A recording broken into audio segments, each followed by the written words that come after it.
నమస్తే, జై శ్రీరామ్. పాకిస్తాన్ అనే ఒక పేరు పెట్టుకొని అఖండ భారత్ని ముక్కలు చేసిన వారు జిన్నా యొక్క అనుచరులు. 1947లో అఖండ భారతదేశం రెండు ముక్కలైంది. ఒకటి ఇండియా, ఒకటి పాకిస్తాన్. ఆ పాకిస్తాన్ తర్వాత కాలంలో బంగ్లాదేశ్గా మరింత విడిపోయింది. ఈరోజు మనకు అఖండ భారతదేశం ఇండియా, పాకిస్తాన్, బంగ్లాదేశ్గా మూడు ముక్కలుగా కనిపిస్తుంది. అయితే ఒకప్పుడు అంటే కేవలం 1947కి ముందు 1947 ఆగస్టు 14వ తేదీన కూడా ఈ భారతదేశం మొత్తం ఒకే అఖండ భారతదేశంగా ఉండేది. అయితే ఈ చరిత్ర భారతదేశంలో చరిత్ర పుస్తకాల్లో ఇది మనం ఎలాగో చెప్పుకుంటాం, కానీ పాకిస్తాన్లో కళ్ళ ముందు కనిపిస్తున్న ఈ చరిత్రని ఒప్పుకోవడానికి వారు ఇష్టపడట్లేదు. పాకిస్తాన్ పాలకులు, అలాగే పాకిస్తాన్లో ఉన్న మేధావులు, పాకిస్తాన్లో ఉన్న మతోన్మాద ఛాందసవాదులు కూడా తమను తాము అరబ్ దేశానికి సంబంధించిన అరబ్బీ మూలాలు ఉన్న వాళ్ళు గాను, లేదంటే తుర్కీ మూలాలు ఉన్న వాళ్ళు గాను, పర్షియా మూలాలు ఉన్న వాళ్ళు గాను, ఇలా రకరకాల ఇస్లామిక్ మూలాల్ని వెతుక్కుంటూ అసలైన చరిత్రని చాలాసార్లు తమ స్కూళ్ళలో బోధించడం పాకిస్తాన్లో ఎప్పుడో మానేశారు. అది ఇప్పటి వరకు కూడా జరగట్లేదు.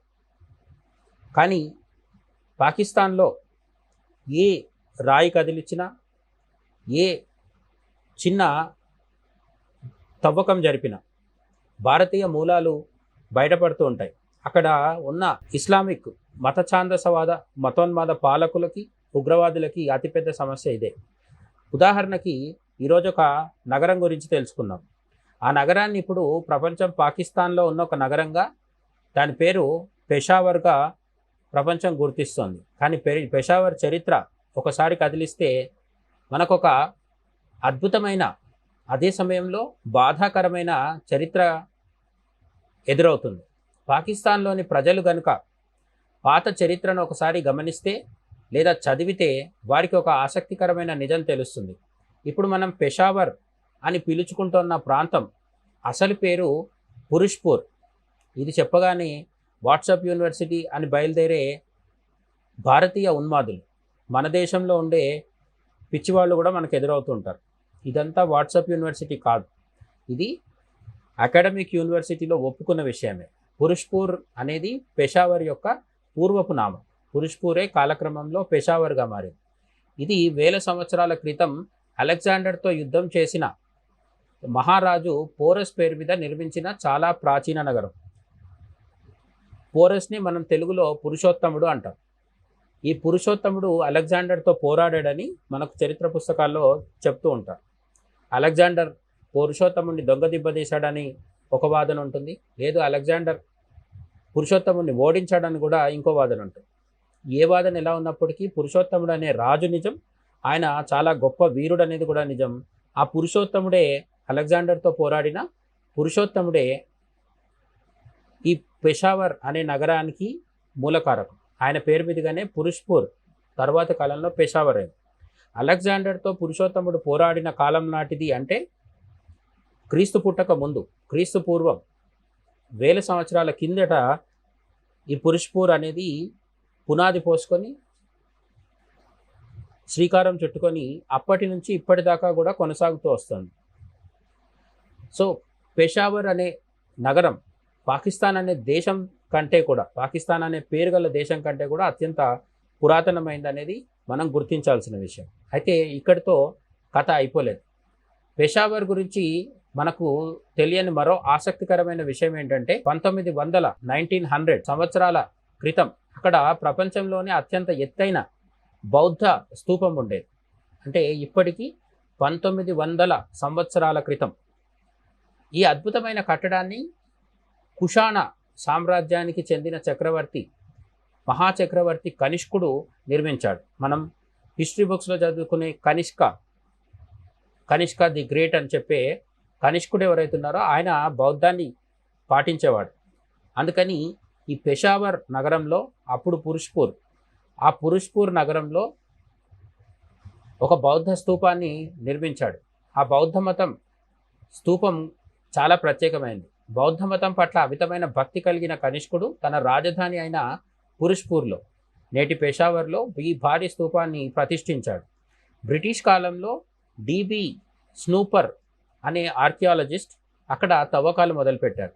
ఆ సమయంలో అక్కడ కేవలం ఒక మట్టి దిబ్బ మాత్రమే కనిపించేది. స్థానికులు దాన్ని షాజీ కి టీలా హిందీ లేదా ఉర్దూలో అని పిలిచేవారు. మొదట స్నూపర్కు అక్కడ ఏమీ లేదని అనిపించింది. ఏడాది పాటు జరిగిన తవ్వకాల తర్వాత అసలు రహస్యం బయటపడింది. అక్కడ కాంస్యంతో చేసిన ఒక పెట్టె దొరికింది. దాన్నే అస్థి మంజూష అంటారు. అందులో గౌతమ బుద్ధుడికి సంబంధించిన పవిత్రమైన అవశేషాలు ఉన్నాయి. ఆ స్తూపాన్ని కాపాడడం కోసం నిర్మాణానికి ముందే ఈ అస్థి మంజూషను నేలలో పాతిపెట్టడం జరిగింది. అప్పట్లో అది ఎంతో పవిత్రమైన క్షేత్రం. చైనా యాత్రికుడు హుయాన్ సాంగ్ తన గ్రంథాల్లో రాసిన దాని ప్రకారం ఆ స్తూపం 600 అడుగుల కంటే ఎత్తులో ఉండేది. 600 అడుగుల కంటే ఎత్తు. ఇదంతా ఎప్పుడు జరుగుతోంది అంటే క్రీస్తు పూర్వం, ఇప్పటికి 1900 సంవత్సరాల కిందట, 1900 సంవత్సరాల క్రితం 600 అడుగుల ఎత్తులో ఒక భారీ స్తూపాన్ని అక్కడ కుషాన మహారాజు కనిష్కుడు, కుషాన వంశానికి చెందిన మహారాజు కనిష్కుడు నిర్మింపజేశాడని చరిత్ర చెప్తోంది. అంటే అది ప్రపంచంలోనే అత్యంత ఎత్తైన స్తూపం ఆనాటికి. మరి అంతటి అద్భుతమైన స్తూపం ఎలా నాశనమైంది? అలెగ్జాండర్ తరహాలోనే దాడులు చేసిన మహమ్మద్ గజనీ కాలంలో ఇది ధ్వంసమైంది. గజనీతో వచ్చిన అతని వ్యక్తిగత చరిత్రకారుడు అల్ ఉత్బీ తన పుస్తకం తారీఖ్ ఏ యామిని అందులో ఒక విషయాన్ని స్పష్టంగా రాశాడు. 1001వ సంవత్సరంలో సుల్తాన్ మహమ్మద్ గజనీ పురుష్పూర్ రాజు జయపాలుడిని ఓడించిన తర్వాత హిందువుల ఆరాధనా కేంద్రాలను, అంటే కాఫీర్ల ప్రార్థనా స్థలాలను పూర్తిగా నాశనం చేయమని ఆదేశించాడు మహమ్మద్ గజనీ. ఇదంతా చేస్తున్నది మహమ్మద్ గజనీ 1001వ సంవత్సరంలో. ఆ స్తూపం చాలా ఎత్తైనది, అలాగే చెక్కతో నిర్మించబడింది.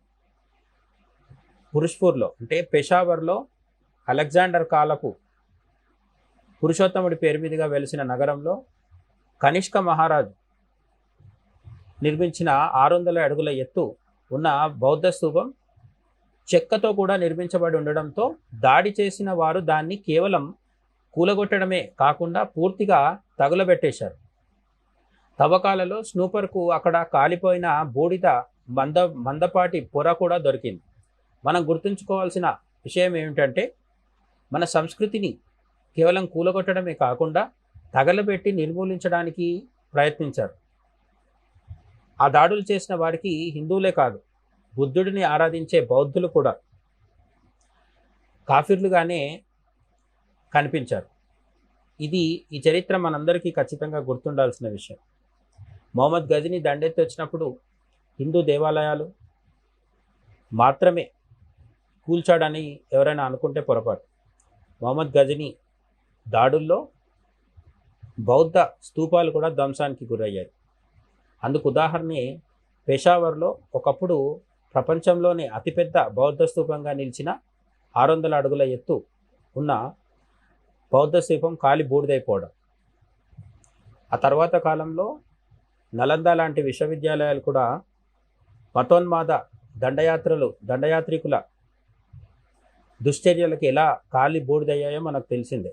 కేవలం ఒక నలంద కాదు, అనేక బౌద్ధ స్తూపాలు, అనేక ఆలయాలు కూడా కూలిపోయాయి, కాలిపోయాయి.